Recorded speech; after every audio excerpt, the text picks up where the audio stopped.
ආයුබෝවන් අදත් ගයිනිස් recipe YouTube channel එකට ආදරෙන් ඔයාලව පිළිගන්නවා.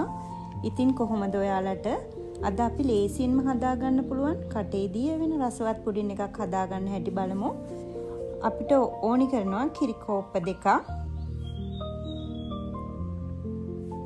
desiccated coconut අවශ්‍ය ප්‍රමාණයට ගන්න පුළුවන්, corn starch gram 60, extra මේස හැඳි එකක්,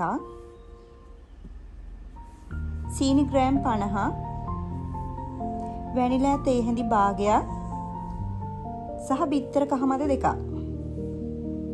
අපි දැන් මේක හදාගන්න හැටි බලමු.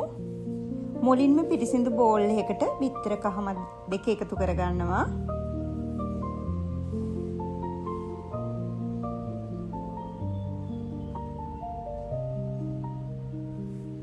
ඊට පස්සේ වැනිලා තේ හැඳි භාගයක් එකතු කරගන්නවා.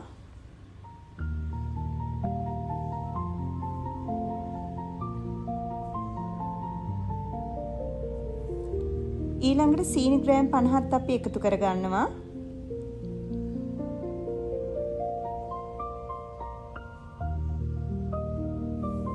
දැන් මේ ටික හොඳින් කවලම් කරගන්න.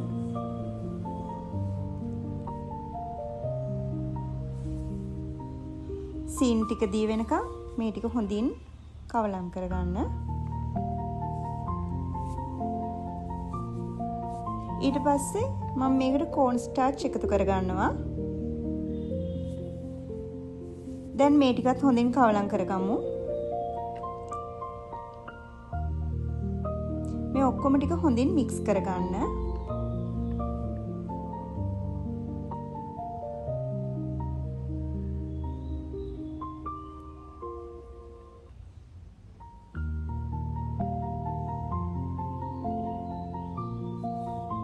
දැන් මේකට කිරි කෝප්ප දෙකක් එකතු කරගන්න. මම මෙතනදී අරන් තියෙන්නේ කිරි පිටි. ඔයාලා කැමති නම් ෆ්‍රෙෂ් මිල්ක් පාවිච්චි කරන්නත් පුළුවන්. මම මෙතනදී කිරි කෝප්ප දෙක දෙපාරකට තමයි එකතු කරේ.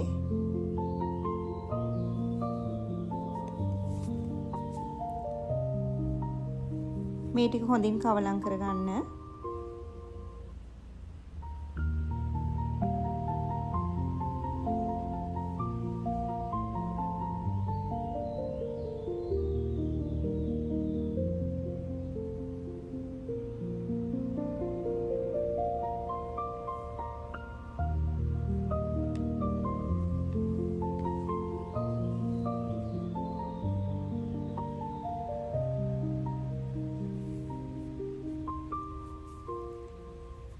ඊළඟට මම භාජනයක් ලිපේ තියාගෙන මේ මිශ්‍රණය එකට එකතු කරගන්නවා. මේ වෙලාවේදී ලිපේ ගින්දර සාමාන්‍ය ප්‍රමාණයට තියාගන්න.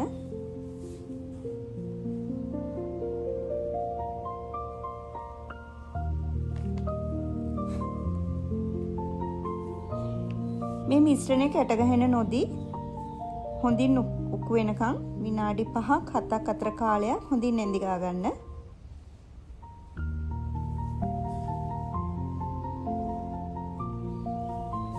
මේකට මේ වෙලාවේදී අර අපි අරන් තියාගත්ත එක්ස්ට්‍රා මේස හැඳි එකත් එකතු කරගන්න. දැන් මේකත් දී වෙනකම් හොඳින් කවලම් කරගන්න.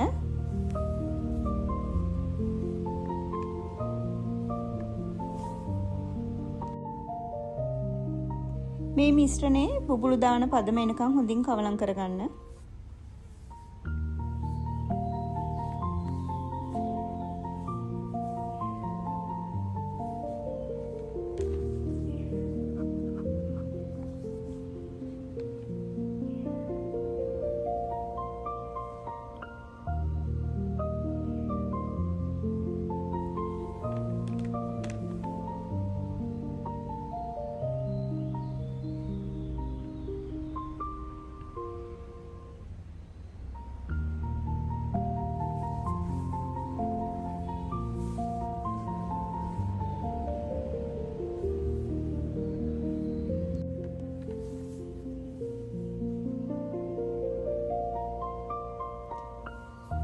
ඔන්න දැන් මේ තියෙන්නේ විනාඩි 7කට විතර පස්සේ ඔයාලට පේනවා මේකේ පදම.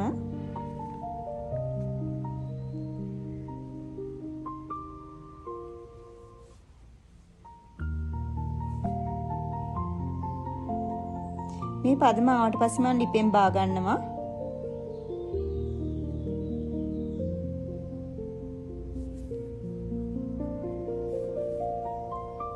මේ වෙලාවේදී මම බටර් ගාගත් ට්‍රේ එකට මේ මිශ්‍රණය එකතු කරගන්නවා. ඉතින් මම මේක ටික වෙලාවක් නිමින්න තියාගත්තා.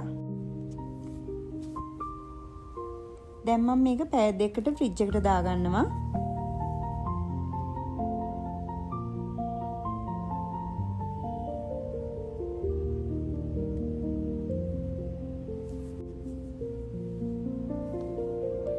දැන් මේ තියෙන්නේ හරියටම පැය දෙකකට පස්සේ. දැන් මම මේක ප්ලේට් එකකට දාගන්නවා.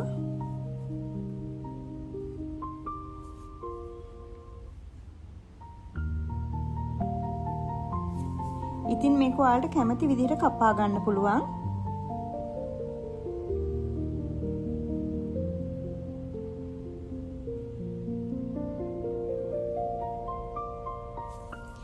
මම මේකට ඩෙසිකේටඩ් කොකනට් උඩින් තවර ගන්නවා. ඔයාලට ඕන නම් මේක සම්පූර්ණයෙන්ම තවර ගන්න පුළුවන්. කොකනට් ටේස්ට් එකට අකමැති අයට නිකන් උනත් කන්න පුළුවන්. රසම රස පුඩින් එකක් තමයි මේක. ඉතින් මේ රසවත් පුඩින් එක ඔයාලත් හදලා බලලා කමෙන්ට් එකක් දාන්න. channel එකත් subscribe කරන්න. යාළුවන්ටත් share කරන්න. bye